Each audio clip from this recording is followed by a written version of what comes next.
성도들이 자신의 일상 속에 경험하는 깊은 묵상을 가지고 하나님께 나아가고 있습니다.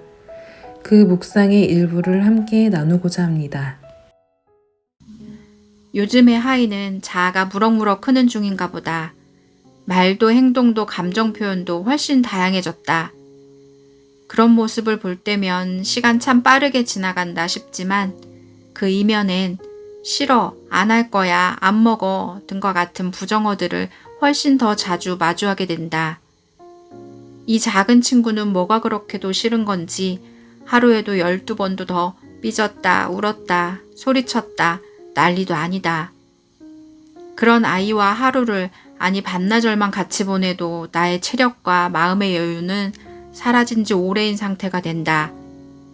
그런 소진의 상태가 되면 화가 난 상태로 아이를 보게 된다. 오늘도 그런 하루를 보내고 울다 잠든 아이를 보고 있자니 내가 참 형편없는 사람이 된 것 같은 느낌이 들었다. 분명 하나님은 그 상황 속에서도 우리와 함께 계셨을 텐데 엄마인 나는 하나님께 묻지 않았네 싶다. 내 능력으로는 그런 상황들을 견뎌낼 수도 참아낼 수도 없는데 싶어 고민이 많은 요즘이다. 그저 하루를 반성하고 다시 하나님께 내일의 지혜와 인내심을 구하며 이 시간들을 마무리할 수밖에 없다. 내일의 나는 오늘의 나보다 우리의 하루 속 자리를 조금이라도 더 하나님께 내어드려 보려고 노력하는 사람이 되어야겠다. 오늘 우리가 함께 나눌 말씀은 마태복음 3장 1절에서 12절 말씀입니다. 그때 세례 요한이 이르러 유대 광야에서 전파하여 말하되 회개하라 천국이 가까이 왔느니라 하였으니 그는 선지자 이사야를 통하여 말씀하신 자라 일렀으되 광야에 외치는 자의 소리가 있어 이르되 너희는 주의 길을 준비하라 그가 오실 길을 곧게 하라 하였느니라. 이 요한은 낙타털 옷을 입고 허리에 가죽띠를 띠고 음식은 메뚜기와 석청이었더라. 이때 예루살렘과 온 유대와 요단강 사방에서 다 그에게 나아와 자기들의 죄를 자복하고 요단강에서 그에게 세례를 받더니 요한이 많은 바리새인들과 사두개인들이 세례 베푸는 데로 오는 것을 보고 이르되 독사의 자식들아 누가 너희를 가르쳐 임박한 진노를 피하라 하더냐. 그러므로 회개에 합당한 열매를 맺고 속으로 아브라함이 우리 조상이라고 생각하지 말라. 내가 너희에게 이르노니 하나님이 능히 이 돌들로도 아브라함의 자손이 되게 하시리라. 이미 도끼가 나무 뿌리에 놓였으니 좋은 열매를 맺지 아니하는 나무마다 찍혀 불에 던져지리라. 나는 너희로 회개하게 하기 위하여 물로 세례를 베풀거니와 내 뒤에 오시는 이는 나보다 능력이 많으시니 나는 그의 신을 들기도 감당하지 못하겠노라. 그는 성령과 불로 너희에게 세례를 베푸실 것이요 손에 키를 들고 자기의 타작마당을 정하게 하사 알곡은 모아 곡간에 들이고 쭉정이는 꺼지지 않는 불에 태우시리라. 아멘. 반갑습니다. 오늘 마태복음 3장 1절부터 12절까지를 중심으로 회개에 합당한 열매라는 제목의 말씀을 함께 나누겠습니다. 마태는 예수님에 대해서 1장에서 소개했고 2장에서는 헤롯이 저지른 살인과 소동을 통해서 결국 하나님이 예수님을 통해 우리에게 주시려고 하는 구원이 어떤 것인지에 대해 생각하게 했습니다. 사람들은 그저 당장의 눈물을 닦아달라고 하나님께 나아가 소리를 지르지만 하나님께서 예수 안에서 우리에게 궁극적으로 하시려는 일은 우리를 영원히 구원하시고 영원한 눈물을 닦아주시는 겁니다. 그렇게 마태복음 2장에서 그런 내용을 소개한 후에 마태는 3장에서 예수님의 오심을 미리 준비하고 선포했던 세례 요한에 대해서 소개합니다. 세례 요한은 광야에서 회개를 촉구하는 메시지를 전했습니다. 1절입니다. 그때에 세례 요한이 이르러 유대 광야에서 전파하여 말하되 회개하라 천국이 가까이 왔느니라 하였으니 그는 선지자 이사야를 통하여 말씀하신 자라. 일러스되 광야에 외치는 자의 소리가 있어 이르되 너희는 주의 길을 준비하라 그가 오실 길을 곧게 하라 하였느니라. 많은 사람들이 세례 요한의 그 선포를 듣고 회개하고 세례를 받았습니다. 그런데 사실 마태복음에서는 세례 요한에 대해 다른 복음서들보다도 적어도 한 번 정도 이상의 언급을 합니다. 이렇게 세례 요한에 대해 추가적으로 언급하는 이유는 특별히 마태가 말하고 싶은 무언가가 있기 때문일 겁니다. 예를 들어서 마가복음에서는 그가 전파하여 이르되 나보다 능력 많으신 이가 내 뒤에 오시나니 나는 굽혀 그의 신발끈을 풀기도 감당하지 못하겠노라. 나는 너희에게 물로 세례를 베풀었거니와 그는 너희에게 성령으로 세례를 베푸시리라. 이런 정도로 소개하지만 오늘 본문에서는 더 자세하게 이렇게 말씀하십니다. 7절입니다. 요한이 많은 바리새인들과 사두개인들이 세례 베푸는 대로 오는 것을 보고 이르되 독사의 자식들아 누가 너희를 가르쳐 임박한 진노를 피하라 하더냐.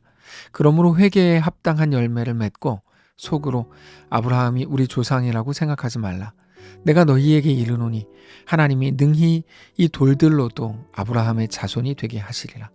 이미 도끼가 나무 뿌리에 놓였으니 좋은 열매를 맺지 아니하는 나무마다 찍혀 불에 던져지리라. 나는 너희로 회개하게 하기 위하여 물로 세례를 베풀거니와 내 뒤에 오시는 이는 나보다 능력이 많으시니 나는 그의 신을 들기도 감당하지 못하겠노라. 그는 성령과 불로 너희에게 세례를 베푸실 것이요 손에 키를 들고 자기의 타작마당을 정하게 하사 알곡은 모아 곳간에 들이고 쭉정이는 꺼지지 않는 불에 태우시리라 라고 소개합니다.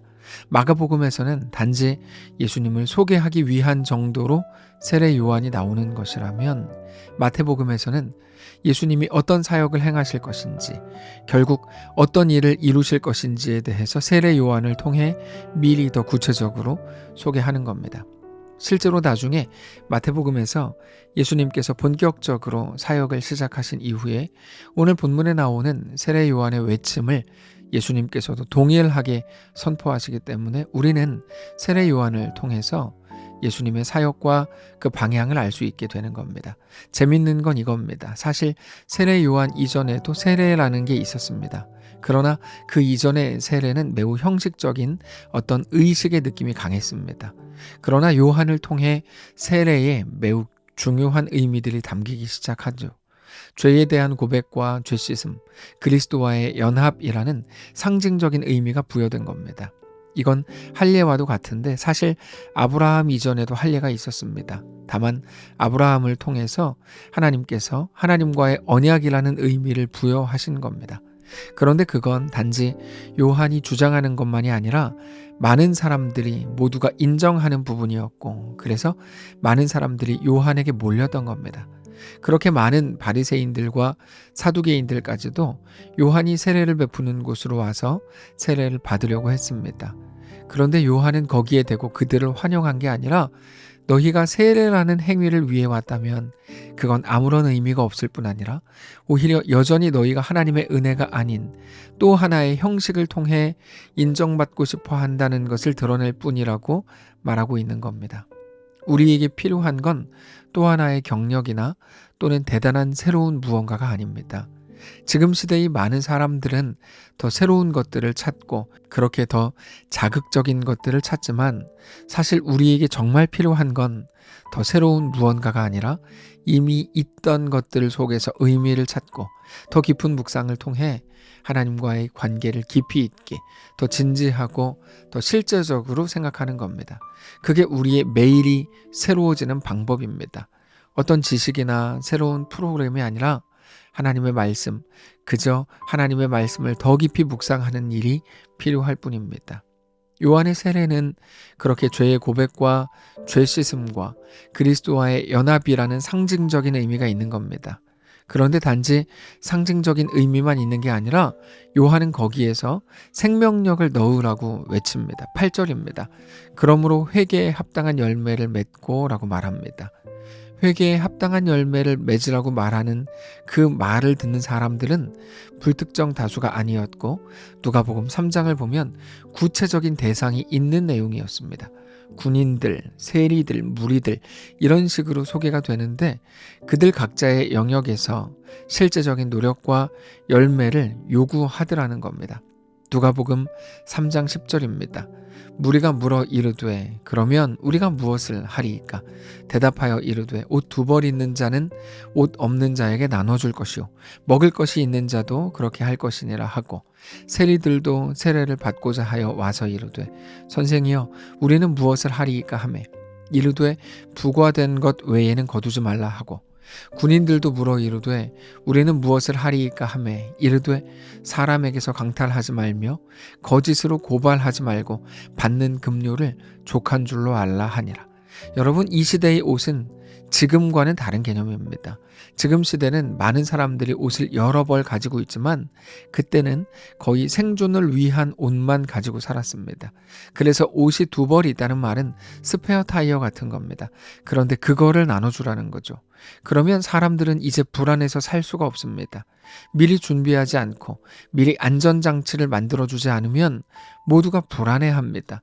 그런데 그거를 나눠준다면 그거는 오직 나를 먹이고 입히고 살리는 분이 하나님이신 것을 알 때에만 가능해지는 거죠. 그건 세리들도 마찬가지였습니다. 그 시대의 세리는 매국노라고 불리면서 모든 사람들에게 욕을 먹고 비난을 받는 사람들이었음에도 불구하고 사람들이 세리가 되는 이유는 더 잘 먹고 잘 살 수 있기 때문이었습니다.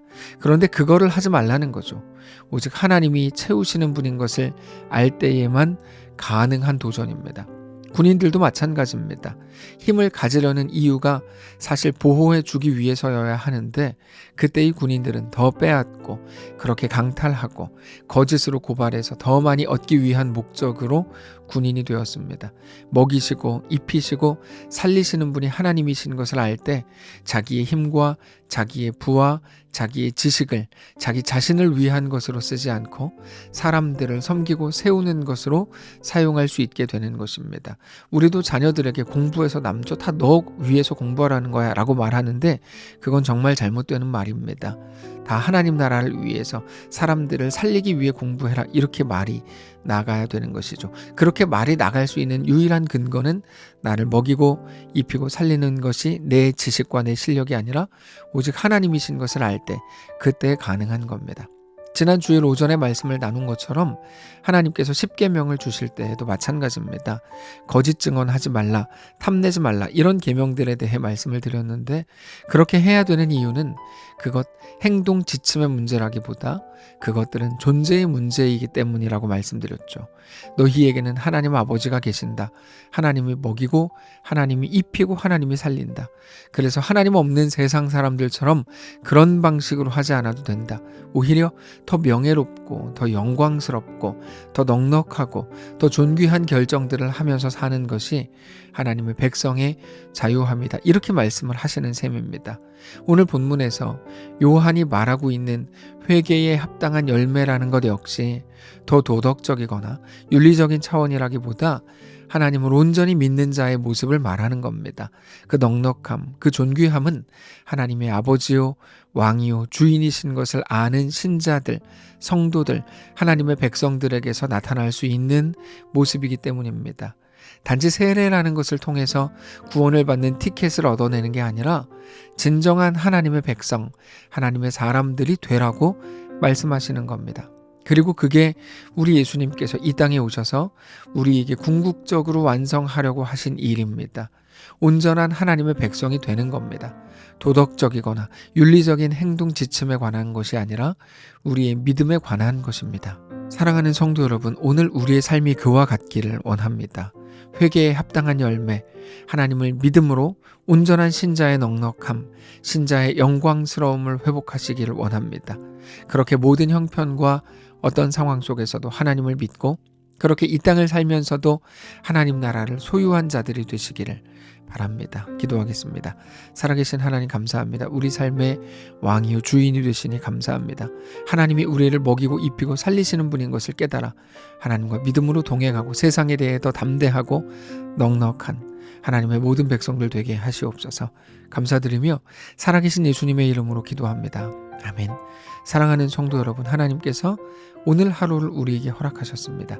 믿음으로 우리 주께 나아가시기를 원하고 어떤 자리, 어떤 형편 속에서도 하나님을 뜨겁게 사랑하고 하나님과 믿음으로 동행하는 귀한 날 되시기 바랍니다.